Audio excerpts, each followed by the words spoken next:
I want to thank Jerry and Gina for hosting me, and especially thank Glenda and Tara Sheehan.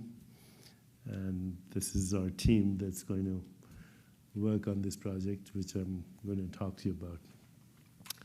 So I'll come to this in a second, but I, for some unknown reason, just 2 seconds ago decided to start with a story, and I don't know why, but here it is.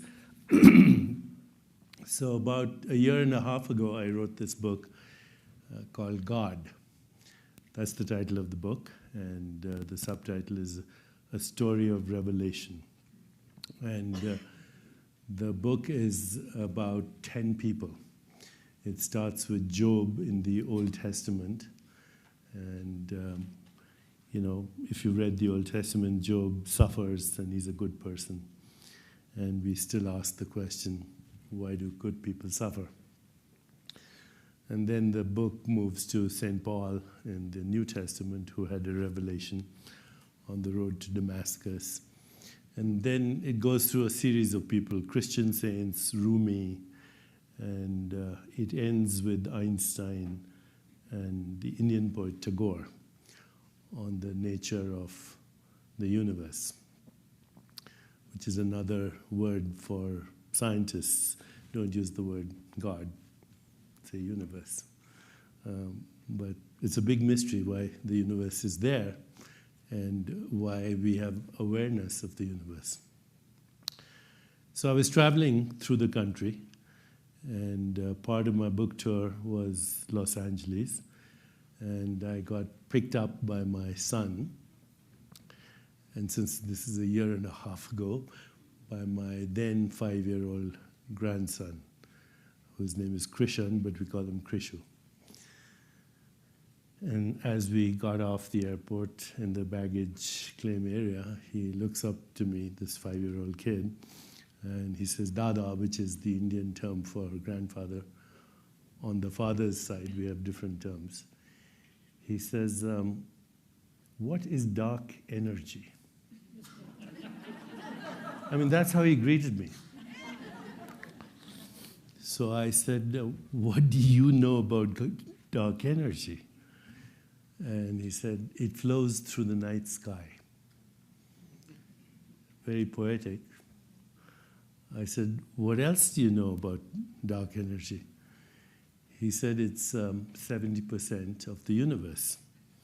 How many of you know that? Okay. And he says 70% of the universe. So I'm kind of wondering, you know, I'm Indian, so we think, who's recycling here? Okay. But I keep it to myself, and then we get out of the airport, and we're driving by Santa Monica. I roll the window down, and we're driving by the ocean, and we're looking out, and he looks at me and says, how did they make the ocean? I said, who made the ocean? He said, oh, they. I said, no, that's not the right question. I can't answer the question till you tell me what you mean by they. And so he thinks for a bit, and then he reframes the question. He says, how did the ocean get made? So I said, well, it got made the same way as the Earth. It's a piece of rock. It fell off a star, and there are lots of those rocks around. We call it the solar system. And do you know how many planets there are in the solar system? He said, well, if you count Pluto, there are 9. And if you don't count Pluto, there are 8. So, you know, you can guess what the level of my bewilderment. So I said, okay, where did the solar system come from? He said, from the galaxy. I said, yeah, what's the name of the galaxy? He says, the Milky Way. I said, that's true. Where did the Milky Way galaxy come from? He said, from other galaxies, the universe. And I said, and where did the universe come from? And he said, from another dimension. So, by this time I'm a little bit freaked out, because this is what I've been thinking about for 30 years. And this kid, in 2 minutes, summarizes the whole thing. So, by now I'm convinced that this kid is an incarnation of Galileo or somebody like that, So I said, how do you know this? And he says, it's on my Pokemon. Okay, now, I tell you this story for many reasons. First is, if you're not up to speed with Pokemon, you're not part of the collective conversation. Okay? And secondly, what my little grandson raised are the two most open questions in science. The two most open questions. Open means no answer, or any answer. The first open question in science is, what's the stuff of the universe? What is it made up of? And the reason it's open is, the shortest answer is we don't know. And the reason we don't know is because precisely what my grandson was saying, 70% is dark energy, which used to be called the cosmological constant by Einstein. This is some energy that's evenly spread out throughout the universe. We don't know what it is, but what it's doing is it's moving galaxies apart from each other, and this is happening faster than the speed of light. So right now, as we speak, the cosmic horizon, which is the furthest the universe is from where we are, is about 48 billion light years away from where we are. 48 billion, even though the universe is 13.8 billion. Okay, so you say, how come? Well, because it's expanding faster than the speed of light. So wherever this cosmic horizon is, galaxies are tumbling across this into the unknowable, not the unknown, the unknowable. Because by the time light gets from there to here, our particular solar system and galaxy will have exhausted its thermonuclear energy and burnt itself up into the heat death of absolute zero. So it's not only unknown, it's unknowable. 70%.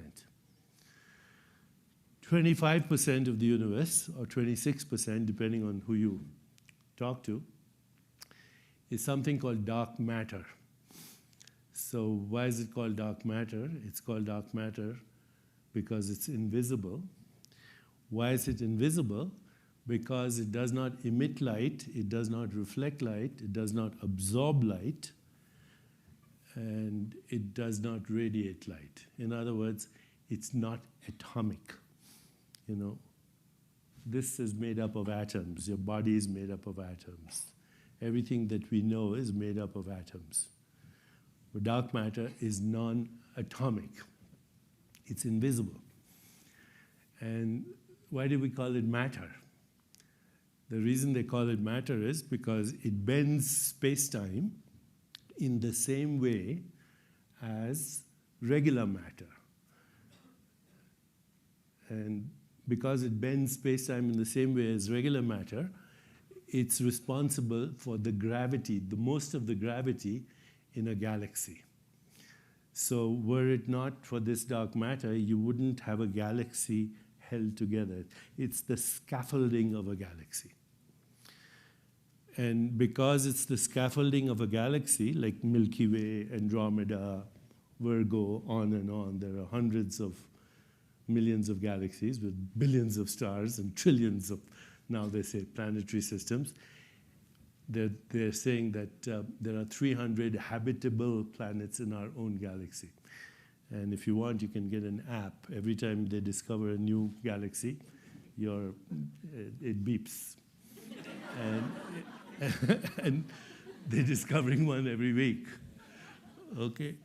So if it weren't for this dark matter, you wouldn't have a galaxy held together. And if you didn't have a galaxy held together, our solar system wouldn't be held together, which means you and I would not be held together. Our bodies are held together by gravity. Okay, so bodies would fall apart. You wouldn't be able, you wouldn't stick to the ground or whatever. So if you don't believe in God, you can at least every day wake up and say, thank you, dark matter, for existing, because if dark matter didn't exist, we would just blow up like this. Okay. Say a prayer to dark matter every morning. Well, we're left with only 5% of matter, which is atomic. And of that, 99.999% is interstellar dust, which is invisible. And if you don't believe me, you can go Google this information or whatever. The visible universe with hundreds of galaxies, hundreds of millions of galaxies, and each galaxy has at least 100 billion stars, with trillions of planetary systems, is 0.01% of what exists out there. 0.01%. And that includes everything that can be visibly seen. The rest is either unknown or unknowable. Now, it so happens that your body, your physical body, which is mostly carbon, hydrogen, oxygen, and nitrogen, that's 98%. Hydrogen, carbon, hydrogen, oxygen, nitrogen. The hydrogen comes from the Big Bang, 13.8 billion years ago. The rest of it comes from stars and galaxies millions of years ago. So your body, this body that you're sitting there listening to my lecture, and my body is held together by invisible whatever, because we don't know what it is. And then its actual stuff is stardust. And so if we were to actually say, who am I, which was our meditation today, the best answer is that I and you, we are stardust beings that have consciousness.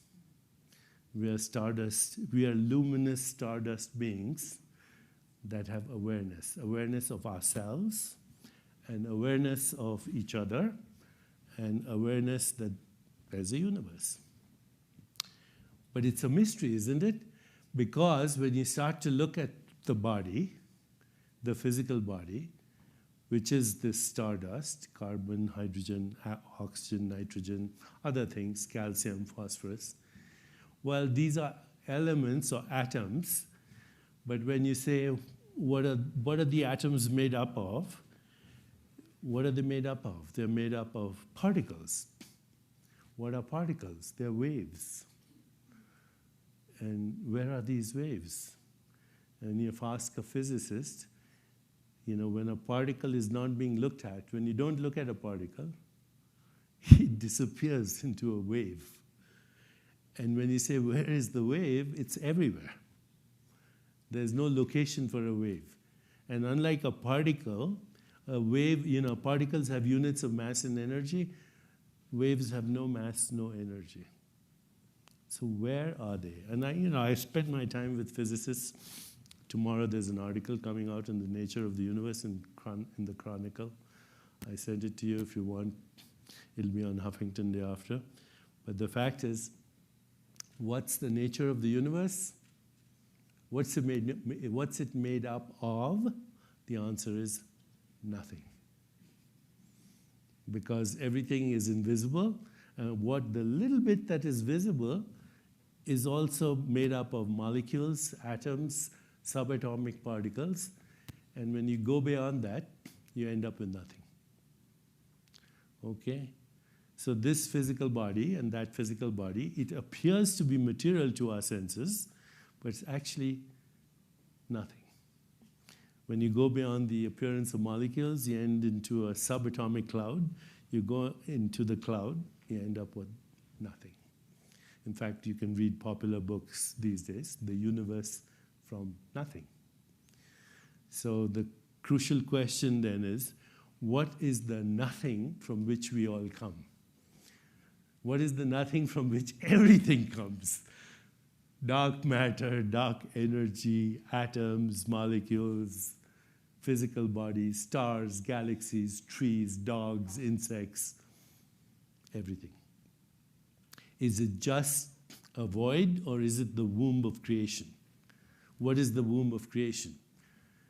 Does nature go to the same place to create a galaxy of stars, a cluster of nebulas, a rainforest, human body? A thought. What's a thought? Where does a thought come from? So these are, as I said, open questions. Open means any answer will do because we don't have an answer. That's the first open question in science. The second open question in science is, what is consciousness? And when I say consciousness, I use the consciousness synonymously with awareness. So we exist, number one, but the second thing is we know that we exist. I know that you exist. Now, if you ask me what is the nature of existence, the answer is we don't know. It's nothing. And then you say, how do you know that you exist? You say, because I'm conscious. And then you say, where is this consciousness? The answer is we don't know, scientifically. Okay. People have struggled with this for thousands of years. And, you know, for the last 200-300 years, people have actually said, because brain science has evolved, and, you know, you have an Aspen Brain Forum, and you have Paul Allen funding a Institute for Brain Research in Seattle. So the fashion for the last few decades is consciousness is created by the brain. Okay, it's a reasonable thing to think. You know, so biologists especially, they say consciousness is a product of the brain, just like your pancreas makes pancreatic juice, your gallbladder makes bile, your stomach makes hydrochloric acid, your brain secretes consciousness. So if you have thoughts, feelings, emotions, memories, desires, intention, instincts, drives, creativity, free will, it's produced by your brain. And that's been the fashionable thing to say. In fact, now that we have MRIs, you know, when you imagine a sunset or you have a thought, we can look at the brain and see which part of the brain lights up. So it's reasonable to assume that your consciousness is produced by the brain. The problem is we don't know if it is, then how? How do neural networks, electrical firings, electricity basically, produce thought? If they do. In fact, this is the second open question. We do not know how we experience anything. We do not know how we experience anything. So let me give you an example of that. Think of a beautiful sunset in the mountains here. Can you think of one? Do you see a picture? You see a picture? Where's the picture? Do you think if I went inside your brain, I would see a picture of a sunset? All you see is electricity and molecules. So where's the picture? You're not experiencing electricity, you're experiencing a picture. Or if I say to you, think of the love you experience for your husband or your children, you have a feeling, right? Where's that feeling? If I go in the brain, there's only electrochemicals. So how do you get that experience? Or if I say, what's this color? And what is this color? Do you see any blue rays of light coming from here to your eyes? What's coming to your eyes? Photons with no color. What's going from your eyes to your brain? Electricity with no color. What's happening in your brain? Chemicals. So where's the blue? No answer. Okay, in fact, everything that we experience as the physical world, as we experience right now, as Aspen, you look out of the window, everything that you experience and we experience each other, all that's going to your brain through your five senses is electricity.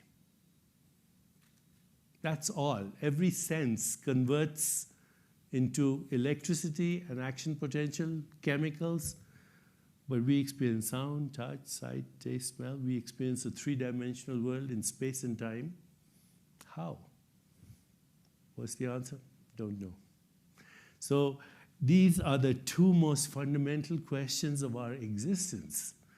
What is reality? We don't know. How come we have awareness that there is reality? Don't know. And so I start with this because, this should fill you with what philosophers call epistemological humility. Okay, we haven't the vaguest idea why anything exists at all. Okay, and why are we aware of it? And if you have epistemological humility, it also brings a sense of reverence and compassion and a feeling of gratitude, which great spiritual traditions have said that's what is the most important thing in our life. That's the spiritual experience, is nothing but being totally mystified by our existence. I think if you're not totally mystified by our existence and surprised by it, then we probably don't deserve to exist. And if you're totally surprised by it and you won't take it for granted, then it'll throw you into the present moment. And once you're thrown into the present moment, you'll see that actually it's all one thing. It's all one thing. What we call physical matter, what we call mind, and what we call consciousness is the same thing. It appears differently. The mind is the subjective experience of consciousness, and we experience it as our thoughts, feelings, emotions, memories, desires. The physical body is the objective experience of consciousness. It's the same impulse. Our thoughts are also molecules, and every time you think a thought, you make a molecule. And they are both different aspects of a deeper domain of consciousness, which is the mystery or the source. And so we have to go back to some Eastern spiritual traditions, and Buddhism and the Vedanta. They say there's only one thing, and that one thing is consciousness. And the mind is the subjective experience of consciousness, the physical body is the objective experience of consciousness, and the physical world is the objective experience of consciousness. And I am that. The phrase in Vedanta is Tattvamasi. Tattvamasi means I am that, you are that, all this is that, that's all there is. And it's all one process.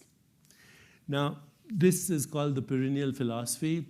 It's not particularly Indian, but it is also, because it goes back to the Vedanta.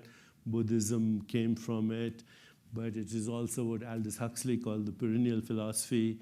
The transcendentalists like Emerson, Thoreau spoke of it, William Blake spoke of it. It's called Perennial Philosophy because people throughout the ages have experienced what is called pure consciousness. And pure consciousness is a field of possibilities, it's a field of creativity, it's a field of inseparability, it's inseparable so that it can be experienced as love. The great Indian poet Tagore said love is not a mere sentiment or emotion, is the ultimate truth at the heart of creation. And the ultimate truth of the heart of creation is that we are the same being with different disguises. The same consciousness with that's like it's the same electricity that's in the light there in my watch and in my little gizmos that I'm wearing. And so it's one thing. And if you tap into it, you tap into creativity, you tap into synchronicity, you tap into intention, you tap into possibility. And that's been the pursuit of sages and seers throughout the ages. When people have peak experiences or what we call unity consciousness, and they realize that the ground of your being is the ground of all being. The self of the universe, so we say self-directed biological transformation. So obviously, what is the self? And most people say the self is, a lot of people will say it's my body. But your body is star stuff, which is recycling. I don't know if you know, but you recycle almost your entire body, except for cartilage and some little pieces of cartilage and bone. You recycle almost your entire body every year, 98% of it. So your stomach recycles every 5 days. Your skeleton recycles every 3 months. Your skin recycles once a month. Your DNA, which is, what is DNA? It's very interesting because we're talking about genes. What are genes? Okay, did you know that 70% of your genes are the same as a banana? Okay. There's a lot of genes that you have. 80% are the same as a monkey. 98-point-something% are the same as a chimpanzee. 80% are the same as a mouse, sorry. Okay. So DNA is the record in your body of evolution. Your DNA goes back to the first living organisms that appeared on the rims of volcanoes 2.8 billion years ago. So next time you want to impress somebody at a cocktail party, these organisms are called chemolitho-autotrophic hyperthermophiles. Yes, chemolitho-autotrophic hyperthermophiles. Chemo because they're chemicals, okay? Chemolitho-autotrophic, they lived on the rims of rocks. And autotrophic, they started to self-replicate and self-eat. And hyperthermophiles because the temperature in the volcanoes. Those are your ancestors. And then they evolved into insects and bacteria, and you still carry about, of the 600 trillion cells in your body, most of them are bacterial cells. You're a walking microbial factory with a few human genomes attached to it. Very few. Most of it is. So here we are carrying the history of evolution. Here we are carrying the history of the universe from the moment of the Big Bang. And this is all recycling. Every breath that you take in 10 to the power of 22 atoms from the physical universe. 10 to the power of 22 atoms means 10 followed by 22 zeros. Every breath that you breathe out 10 to the power of 22 atoms. So at the atomic level, you're breathing out little bits and pieces of your heart and kidney and brain tissue. And technically speaking, we're all intimately sharing our organs with each other all the time. So, the great American poet, Walt Whitman, he said, every atom that belongs to you belongs to me as well. Every atom that belongs to you as well belongs to me. Walt Whitman. This is not a metaphor of poetry. This is a fact of biology. You have 1 million atoms in your body right now that were once in the body of Jesus Christ, or Moses, or Genghis Khan, or anyone you want to think about. In just the last 3 weeks, a quadrillion atoms have gone through your body that have gone through the body of every other living species on this planet. So think of a tree in Africa, think of a squirrel in Siberia, think of a peasant in China, think of a taxi driver in Manhattan or Calcutta. You've stuff in your body that was there only 3 weeks ago. And in 1 year, you've recycled the whole thing. So if you think you're your physical body, you have a bit of a problem. Which one are you talking about? This is my year 2014 model. January, what month are we in? January 19th. Last time I came to Aspen, I brought the same suitcase, but not the same physical body. My suitcase has a longer shelf life than my body. Okay? And my body doesn't belong to me. Your automobile may belong to you. Your house, beautiful house in Aspen may belong to you, but your body doesn't. You have to share it with mine and with every other species on this planet. So that's the first thing. Your body is not a thing. At the most basic level, your body is made out of nothing. And at the most basic level, your body needs all this dark matter of the universe to keep it around. And it's the recycling of stardust. And so you say, hey, this is amazing, but it's not mine. Okay, so then we say, as I said earlier, where's the mind? What's the mind? And you know, scientists have a lot of problems with these words because nobody knows what they're talking about. So for the last 25 years, I know what the Vedanta would say, what Buddha would say about the mind, but you talk to scientists in the West and they can't define mind. So finally I found one person who could define it, and I tested his definition with everyone that I could. And his name is Dan Siegel. He's probably been here. Do you know Dan Siegel? So Dan Siegel is a neuropsychiatrist from UCLA. And actually, he's one of the great people who's mapped the brain in different, it tells you what is happening in the brain. You have to realize that correlation is not causation, right? So your brain and your mind, there's some correlation. But it doesn't seem to be causation, because you have to think a thought in order to fire a neuron.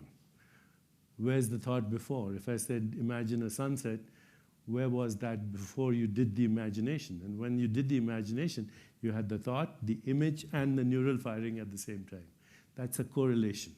Just like when you wake up every morning, the sun rises. That doesn't mean your waking up caused the sun to rise. Okay, you don't think that your waking up causes the sun to rise. If you did, then you'd be sent to see a psychiatrist. That's a correlation. Same thing, our mind and our brain are correlated activities. Okay? So Dan Siegel defines the mind as follows. It's a brilliant definition, tried it everywhere, nobody has objected. At Harvard Medical School, Grand Rounds, UCLA, nobody objects. This is how Dan Siegel defines mind. He says the mind is an embodied and relational process, embodied in the body, and relational process in relationship to other minds that regulates the flow of energy and information in the whole ecosystem. So right now I'm speaking to you. Basically, I'm sharing my thoughts with you. But as I'm sharing my thoughts with you, and as you're listening to me, very mysteriously, those thoughts are being converted into electrical impulses, which are going to your brain, where molecules are firing, and very mysteriously, you understand what I'm saying. So that mind then is embodied in my brain, embodied in your brain, and it's relational because we are exchanging ideas. But it's embodied not only in the brain, it's embodied in the rest of the body. Why? Because these neurotransmitters in the brain, They have receptors to in every cell in your body, your immune system, your stomach cells, your heart cells. So today, if you say, I have a gut feeling about such and such, you're not speaking metaphorically. Your gut makes the same molecules that your brain makes when it has the same idea. In fact, you should trust your gut feelings because unlike brain cells, gut feelings haven't yet learned how to doubt the thinking. Okay, so gut feeling, heart feeling, these are literal things. Your mind is embodied not only in the brain, but in every cell in the body. Okay, and it's regulating the flow of energy and information in your body. Why? How? Through meaning. It's very mysterious how this happens. We don't know how this happens. But just remember, your mind is not in your brain. It's everywhere. Okay? And it's in all the cells of your body. It just happens to speak in English with an Indian accent here. That's the only difference. It's kind of linguistic here. But everywhere, the mind is floating in your brain, in your body, and now through the internet in the entire cyberspace. It's going right through this space. You send somebody a tweet, a picture, boom, right through this space, through those walls, bouncing off satellites, going through cable channels. The mind is everywhere. It was everywhere. But now our technology is saying, actually, we can see it. I just took a picture of Jerry and sent it to somebody in China. And what went from here to China wasn't a picture. Some photons bounced against each other, went through these walls, and went and showed up in somewhere in China in somebody's iPhone. And from there, an electrical impulse went to their brain, and they saw a picture in their consciousness. So the only space where we share everything is mind space, is consciousness space. The rest is just detours. You know, if you write a tweet or you send a letter to somebody, and what we process is meaning. So if somebody says, I love you, and you're in love with them, what happens in your biology? You make dopamine, oxytocin, serotonin, and opiates. So opiates make you feel high. Dopamine makes you happy. Serotonin gives you self-esteem, and oxytocin makes you want to cuddle. Okay? And all you've heard is 3 words: I love you. And those 3 words were transmitted to your consciousness through electricity, through photons. Now let's say the person who says, I love you, is the person that you're now thinking of maybe divorcing. And he or she says, I love you. Do you think you'll make dopamine? You think you'll make oxytocin? You'll make cortisol and adrenaline. Okay? That'll raise up your blood pressure. That'll suppress your immune system. And you say, you know, it's the same 3 words. The same 3 words, the same electricity that goes to your brain. How come completely different process? And where is this process being done?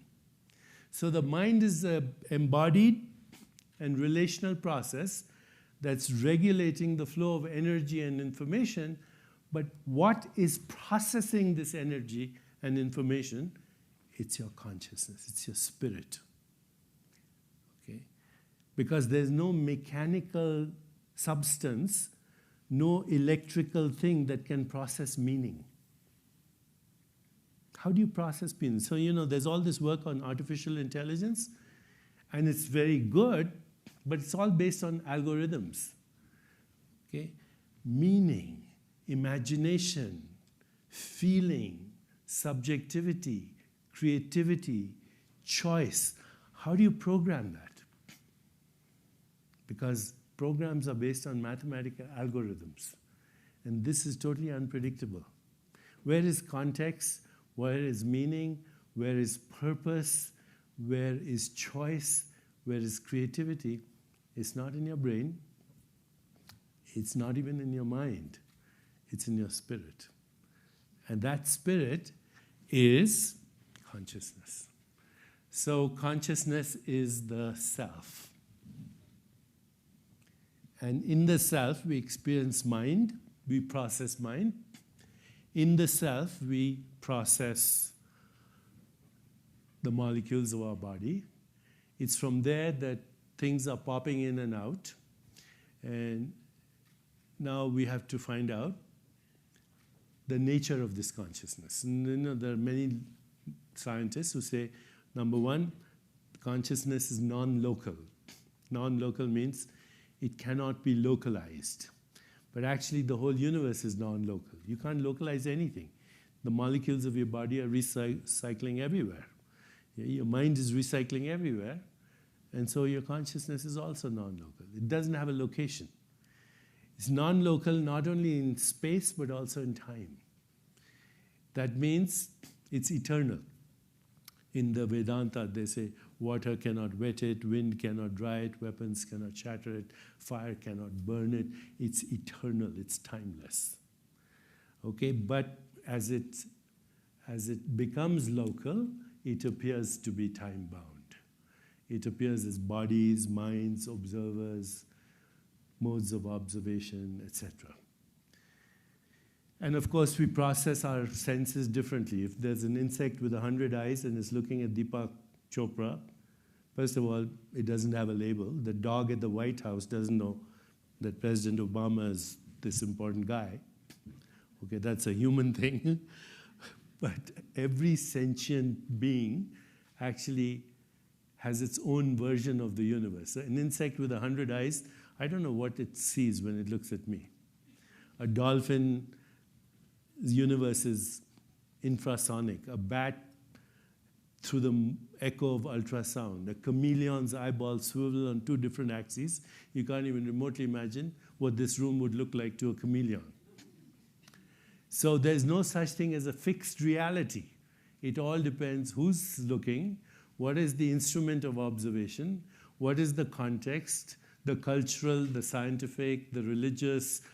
It's too complicated. Okay? What is reality? It's consciousness. And consciousness is a field of possibilities. So, I've been writing books, and by the way, it's not 70, it's 75. I'm not counting. Not counting. But, I've been doing this for a long time, but about 2.5 years ago, I was at TED Med, and I had just come from a monastery where I'd lived for a month, begging on the streets and living a Spartan life, and I had something to share, so I got to share with TED Med, which is the medical people at TED. And then Rudy Tanzi, who's the head of neuroscience at Harvard, he's the head of neuroscience, but also genetics. He has a genetics lab, and he is the world expert on Alzheimer's. He had given a talk also, and we were both in the men's room in the urinal. And I turned to him, I said, I really enjoyed your talk. Do you think our brain is a verb or a noun? And I swear to God, he stopped doing what he was doing. And he said, let's go outside and talk. Okay, so I found in Rudy a soul brother, because Rudy understands that the self of the individual is the self of the universe. He also understands that your neurons are constantly being triggered by every experience. How could they not be? If you're listening to me, watching a movie, you have to use your brain to do it, so your neurons are being triggered. Your neural networks are firing with every experience, and therefore the genes are also active. So your body is not a noun, it's a verb, it's a process. Just like the universe is not a noun, it's a verb, it's a process. And it's an endless process, and the process is experience. So Rudy and I got together, we wrote this book, Super Brain, which did well. It was a PBS show. We're doing Super Genes now. But the bottom line is, you are not your body, you're not your mind, you're not your genes, you're not your brain. You are the self. And at the core of your being, that self is also the self of the whole universe. So I'd like you to try something very simple right now. As you're listening to me, just turn your attention to who's listening.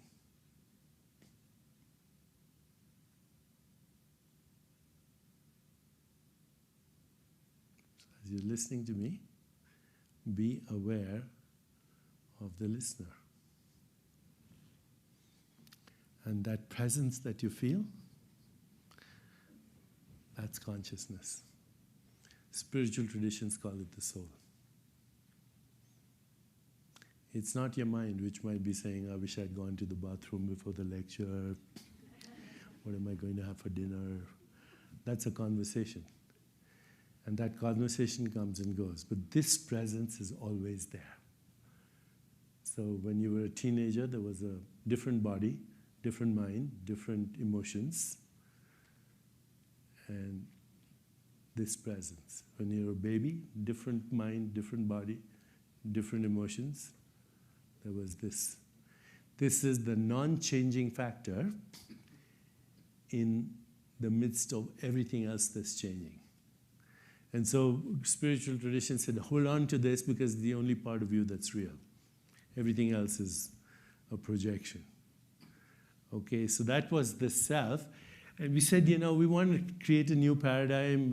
If we really all got this, if we all experience peace, harmony, laughter, love, if we all felt compassion, joy, equanimity, which are what are called divine emotions, this would be a different world. But then, you talk to a scientist, this is, what's the science? Okay? So that's when we came up with the idea. And the idea was that we can take a few people, and we already did it already, the first study is done. We took people who come to a retreat at our center, where they go through meditation.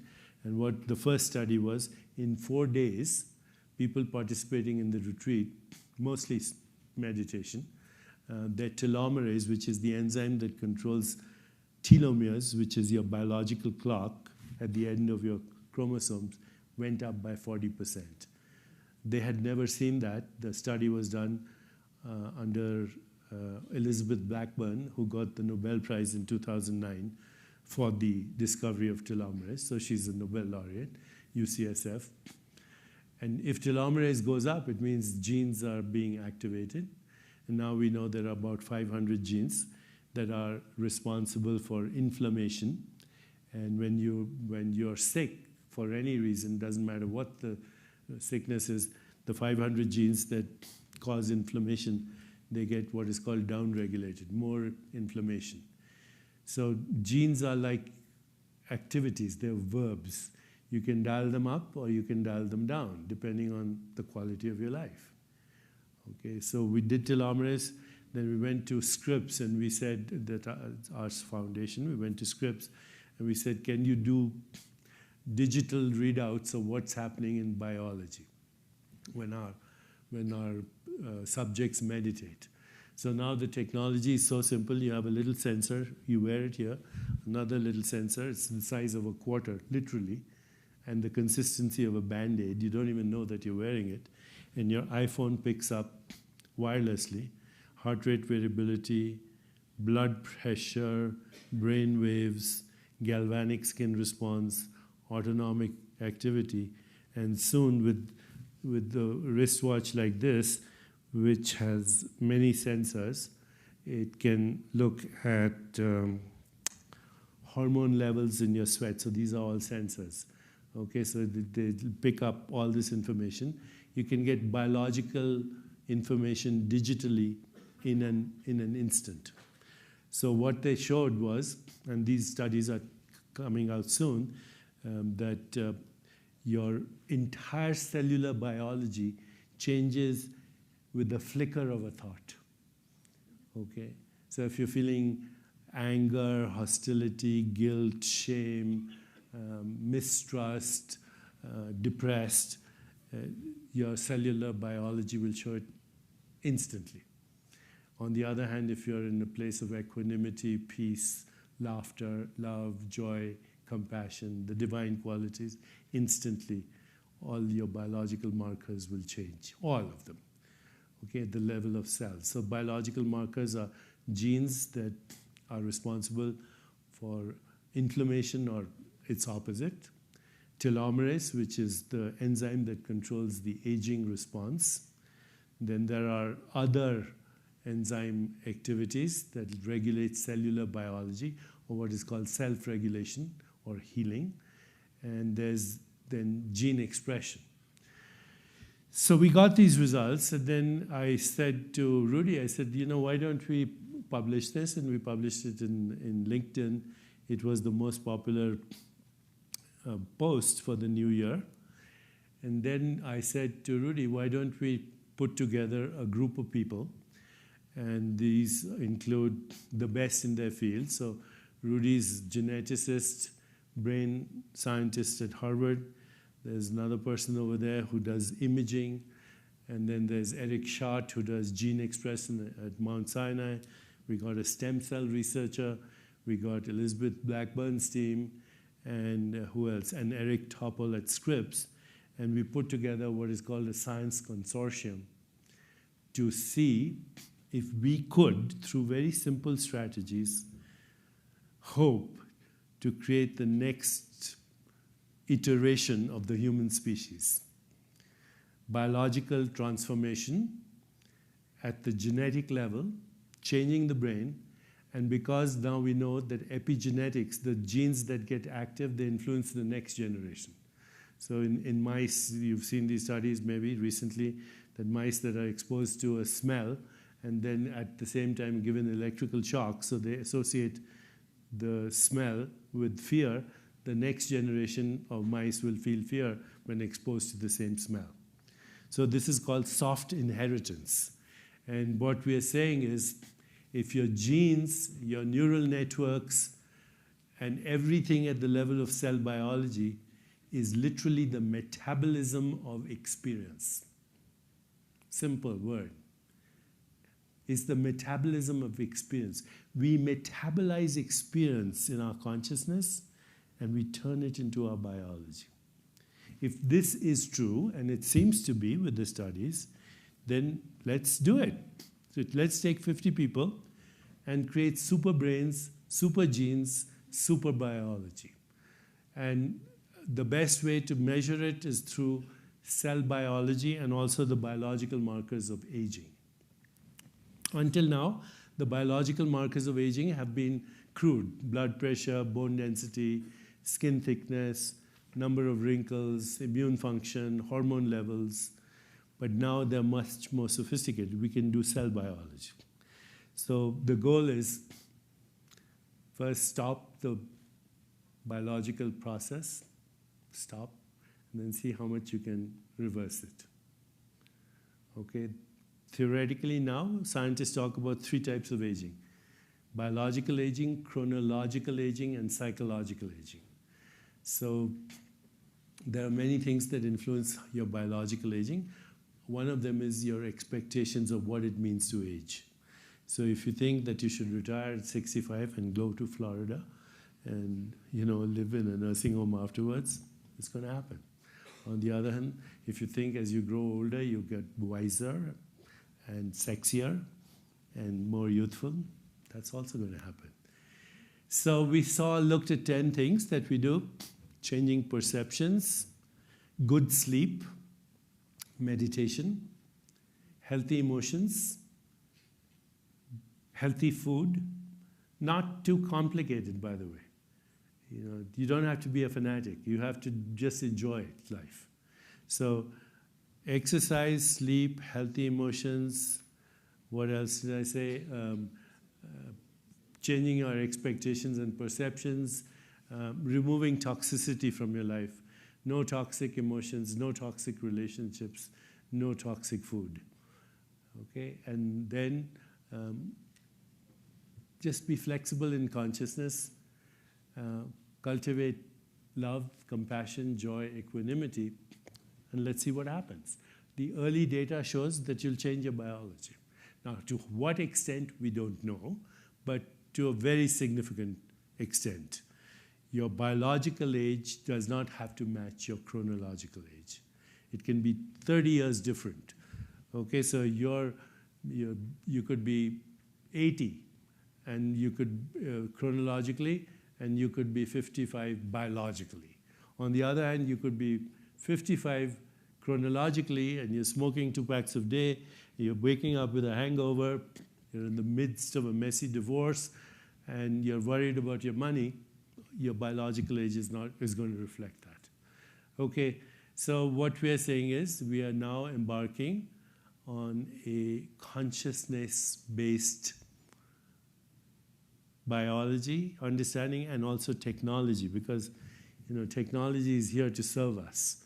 Technology is also the universe expressing itself as part of its evolution through the human nervous system.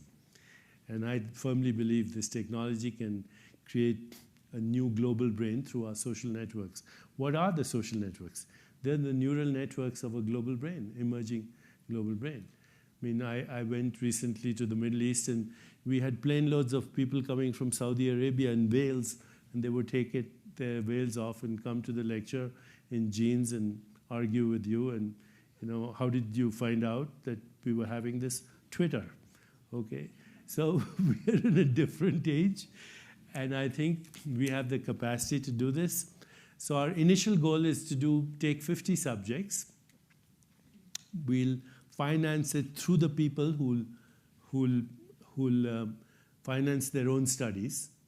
Okay, so if you want to be a participant, you finance your own study, and we get all the 5 institutions: Mount Sinai, Scripps, UCSF, Harvard, and Chopra Foundation. We have Jerry and Glenda and Tara as our advisory committee. This is our connection with Aspen. So it's an Aspen partnership with everyone. We do this study with 50 people. We publish it, document it, self-directed biological transformation, cellular biology, genetic activation, gene expression, brain. We're calling it the consciosome instead of the connectome, because connectome means that the neurons connect with each other, but now calling it the consciosome because they consciously connect with each other. That's our initial study. Then we'll get gyms involved. I think Gina said that she's going to get all the yoga network involved. And there are 2 ways to do it. So first we said do the research study with a good protocol, be very strict about it, finance it, and get it published, because we already have the data. But then the second step is, and this happened today, we said, why not do something called the Aspen Experiment? And the Aspen Experiment is, let's call Aspen the city for well-being, okay? And let's make it a model. So we don't have to do the research, but we can all join in participating in the activity. And then we can create social networks and websites where we engage with each other to reinforce each other. And the study group is showing us what the results are, but we can assume that if we're doing that, we're also participating in the study. And then we have this great model to share with the rest of the world. The Aspen Experiment, Aspen City of Well-Being, Body, Mind, and Spirit. And here's the research, and we go from here. So what we would like you to do, if you want to be part of the study or you just want to participate, leave your email. And our advisory team is Gina, Glenda, and Tara, who live here. And we have Jerry's support, and we'll make this happen. And this will be a new era in mind, body, spirit healing. And it doesn't mean we'll solve the mystery of why we exist. It's probably unsolvable, but we can enjoy a better life. Thank you.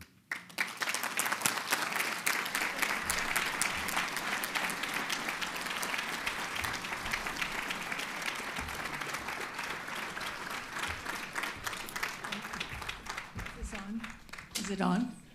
Deepak, thank you so much. Thank you. I think you all know, can everybody hear me? Yes? I'm Glenda Greenwald, president of the Aspen Brain Forum and Aspen Brain Lab. I want to thank the Aspen Institute and the Vanguard Society, and Gina and Jerry Murdoch for making this possible, and all of you for coming out on a nice cold night tonight.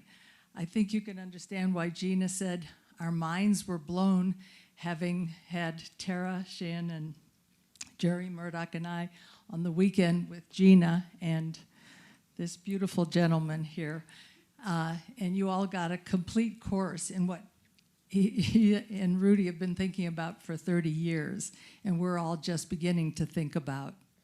So I'm here to field some questions for Deepak, and want to tell you that there are some books called The Super Brain outside if you're interested, and anybody interested in participating in a self-directed biological transformation initiative can please sign up or just leave your email. So any questions? I have a few questions. I want to say one more thing. Rudy and I, thanks to you, will be here in July to do, what do you call it? It's our Aspen Brain Lab and Aspen Brain Forum, and Rudy and Deepak will be our He's the real scientist, okay? I'm just... Yeah, you're just the... I shoot the breeze. They'll be our keynote speakers. To wait for the microphone, yes. So if we're ready, any questions from the audience? This is Deepak's favorite time. And if you'll just raise your hand, we'll bring a mic to you. Any questions? I see one here, and if you would just wait for the microphone, please. Thank you so much, Deepak. Would you comment about the data about heart transplants where there's memory? Okay, I mean, this happened almost 30 years when heart transplants first started. What happened is there was a report of a person who suddenly started having a craving for chicken McNuggets and French fries. He used to be a vegetarian before that. And they found out that the heart that he had was from a person who had that addiction. So the heart memory was in this person. Then there are lots of anecdotal reports that when the person gets somebody's heart transplant, they will mysteriously and synchronistically fall in love with the spouse, even though it's anonymous. They don't know where the heart transplant came from. Okay, in fact, somebody's making a movie on that right now, because it's an interesting movie. The fact is, the heart, of course, is the most, the heart and brain are the two biggest organs for both memory and for emotions. You know, you say my heart is full of love, filled with compassion, and bursting with joy. The heart actually has a different chemistry in each of these states. But the deeper question is, where's the memory? And it seems that the memory can be downloaded by any organ. But the memory is actually not in the body. Okay? So when you die, where do the memories go? They go back to the field. And what is that field? It's the field of consciousness. In the Eastern wisdom traditions, they call it the Akashic field. Okay? The zero-point energy field. Now, a lot of people in the West, they say the quantum vacuum, or the grid, or the matrix. These are popular words because people are beginning to understand that we actually have personal memories, we have collective memories, we have universal memories, and our genes actually carry the memories of evolution too. So where is memory? It's everywhere. Just like the molecules of our body are everywhere, the mind is everywhere, so is memory everywhere. But that's interesting that the heart, you know, the heart is a very interesting organ. You take it out, you put it in the right culture medium, it'll beat forever if you give it the right nutrients, because it has something called it produces its own pacemaker, automaticity. It's a very intelligent organ. In fact, your heart is the seat of your emotions, and when you're stressed, the first thing that is picked up is heart rate variability, which is what these gizmos are doing right now. Okay. Thank you. Amory, and is there a microphone here, please, in the second row?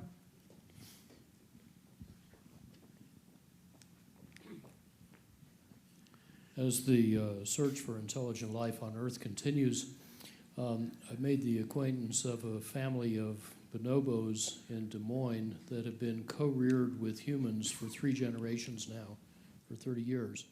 And the little 3-year-old bonobo, who is quite bilingual and bicultural,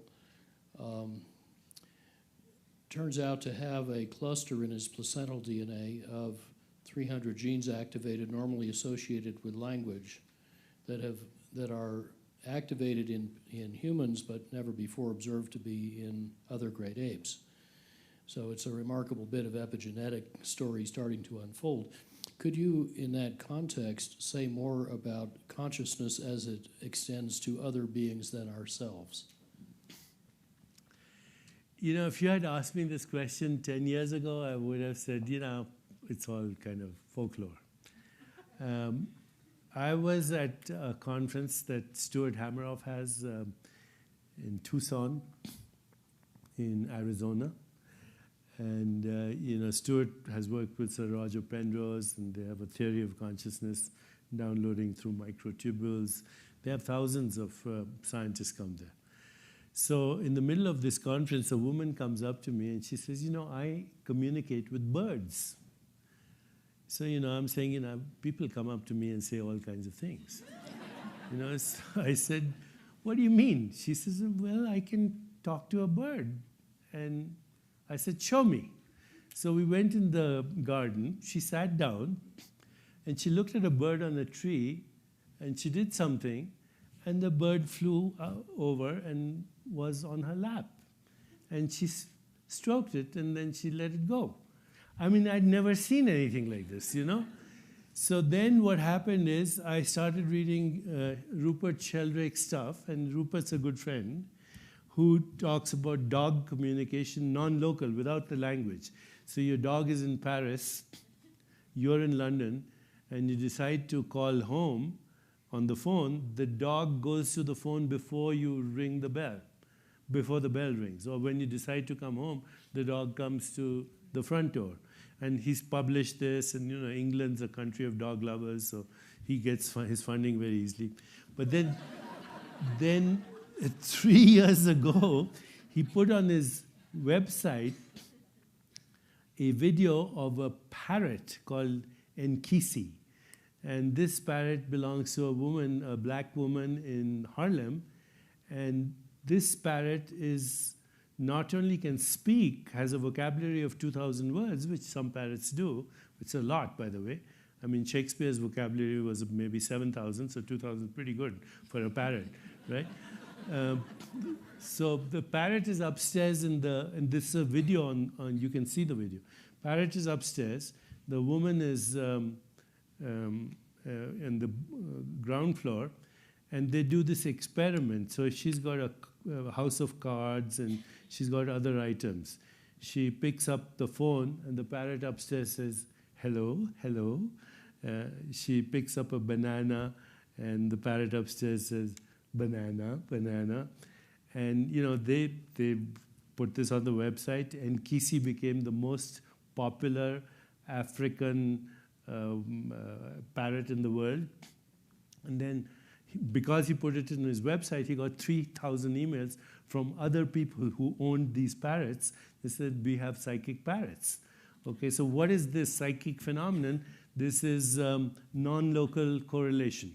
Okay, you're both entering the field, and there has to be an emotional bond. So you say, oh, this woman had an emotional connection with her parrot. People have emotional connections with dogs. So I started thinking about this, and then I mentioned it to Rudy. And Rudy said, every time you eat a banana, you're communicating with the banana, aren't you? Because genes are sharing genes. So we share consciousness with everything in the universe. Now, it depends how deep you want to go, but this part about the language is the most fascinating part, because not only can apes learn language, but birds can learn language, and they can communicate with you. So it's an exciting frontier, but what it does show is that we share a consciousness field. Thank you. Any other So questions this is in getting the a third bit- row? If there's a mic, please. By the way, if you want to get NIH funding for this project, don't show this part of the video. Anyway, all these communicating with parrots and psychic birds, you lose your funding immediately. Thank you so much for that lecture. That was Thank you. mind-blowing and heartwarming and wonderful. As you were speaking about us breathing in and out and sharing bodies, I loved what that sort of brought to me. And I'm a musician in town, and it made me think maybe when I play music, I'm doing the same thing with sound, that it's here, and I'm just reshaping that vibration and bringing it back out into the world in a different way, which was a neat way to feel. I've never thought of it that way before. But I'm wondering if you have a particular perspective on music, or I if do. you're incorporating music into your study Very at all. much so. Here's the way to understand music is to look at the whole universe as a symphony. Okay? That's why we call it universe. Okay, it's one song. And your biological rhythms are part of that symphony. So we have something called circadian rhythms. And circadian rhythms is the rhythm that's disrupted when you have jet lag. So as the earth spins on its own axis, your body goes through this 24-hour rhythm. As the earth moves around the sun, you have seasonal rhythms. As the earth, sun, and moon move in relationship to each other, you have lunar rhythms. The gravitational effects of the dark matter have tidal rhythms and gravitational. So we have lots of rhythms, and they're part of the cosmic orchestra. And our body is dancing to it, even though we can't name the tune, in a sense. You know, our body's rhythms are dancing. So a lot of people say that disease starts with a disruption of rhythms in the body, the disruption in the music. And we now know that if you play Vivaldi, for example, or Beethoven's Fifth, or Tchaikovsky, or the Indian ragas, which are particularly tuned into these rhythms, you'll see different effects in cell biology and in microtubules, which are like little quantum computers in your cells, in your neurons. So this is a new frontier. Maybe, I don't know if you're familiar with, there's a journal called Music Therapy, Journal of Music Therapy. And in ancient wisdom traditions, he had no idea of epigenetics. They said the Buddha's mother was already playing music and singing songs to bring out an enlightened baby. Okay, and all the mythologies are filled with how the mother's state of consciousness and the music she heard and the music she played, even lullabies, to her baby in the womb would influence the personality. So we have a program actually at the center. It's called Magical Beginnings, Enchanted Lives. It's all based on music. And I think now we need a technology where you can wear a belt when you're pregnant and the baby's listening to Vivaldi. Thank you. And it'll influence the brain, obviously. One last question, perhaps there. Is there a mic right there? Thank you. Somebody has a question One there. more, then. Thank you very much. This has been fantastic. I'm very honored to be here. My question is a bit philosophical, something I've wondered about for a long time now, and I've started following you, and this is fantastic to get to ask you this question. So let's suppose that you meet someone and you fall in love and they turn out to be the love of your life. Would you view that event as something that you manifested from within, or is it something that God had planned for you from without? Or is it a combination of the both? It's a combination of everything, because in the deeper, you know, who's God? We are all God in drag, Right. you know? Because it's the same consciousness with different masks. So, you know, when they say Krishnamurti, we were talking about, somebody accused him of being an atheist. And he said, I used to be an atheist till I found out I was God, you know? So God is that deeper intelligence. When you fall in love, falling in love is an act of the soul. You know, look at when people are in love. So they say when people are angry, they shout. Okay? When they start to fall in love, they whisper meaningless nothings. Okay? And when they are being in love, they're silent. Okay, so the deeper you go, that's a soul communion. Okay, so falling in love is an act of the soul. Thank you. It's your closest glimpse of God. Perfect. Was there one more quick question over here? Are we all set? There's a question. One more? An author, a physician in Santa Fe, has written a book, One Mind, and he tells the story of how the coyotes came up to his window and he communicated with the animals as he was writing it. The coyotes, thank you. As if the coyotes were saying, get it right. And so his concepts of communicating with every sentient being as one mind, could you reflect on your perceptions of that concept? The author that you mentioned is Larry Dossey, Correct. and the book is called One Mind. And when I was an intern, I read his book, Space, Time, and Medicine. And he was the one who inspired me. And Larry Dossey is somebody you should have here. Absolutely. And he is brilliant. And yes, the book is that we all share one mind. And we are part of that one mind. It's another word for consciousness. And therefore, these shamanic traditions, you know, the shamans of South America, the healers, the Aborigines in Australia or wherever, the Vedic rishis, they felt themselves to be a part of a living universe. And that was the one mind. The universe is the one mind. Yeah, I think that's what you've been saying the whole time. That's perfect. Perfect way to end. Thank you so much, Deepak. You want to tell about the reception? Just a word, there is a Vanguard chapter reception downstairs.